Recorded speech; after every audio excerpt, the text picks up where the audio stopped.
Hey there, Captain Mutant here. Well, you asked for it, and now you're gonna get it. Whoa, no, McClock, that's not what I meant. My LEGO Idea Stargate Proposal's second run has more than 2/3 of the needed support, so it's time to introduce an update I'd planned for a while.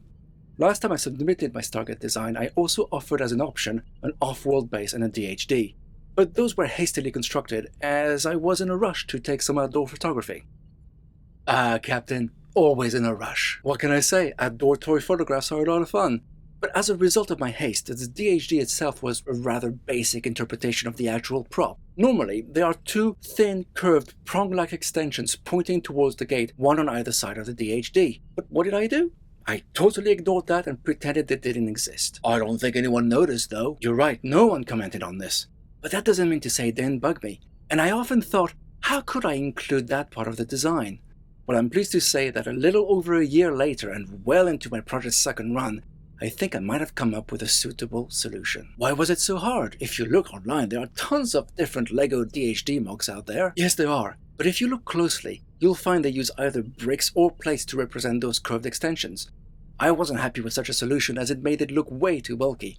I wanted to come up with something quite different.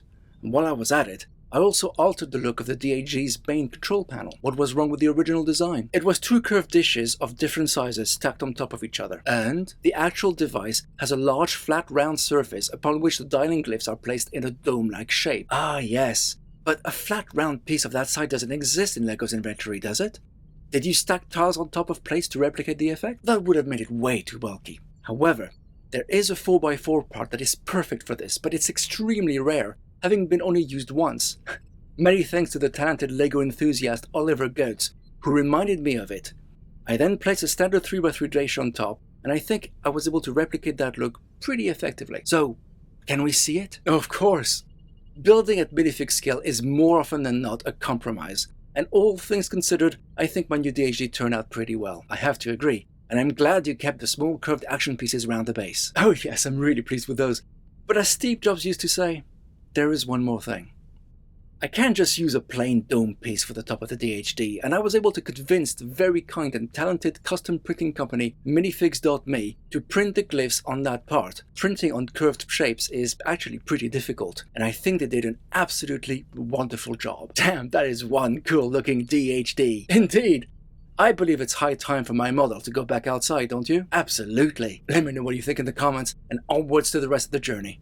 We still have a ways to go, so please add your support if you haven't already. I'll leave a link in the description below. Help by spreading the word, and I'll see you on the other side. McClock? McClock? Are you there?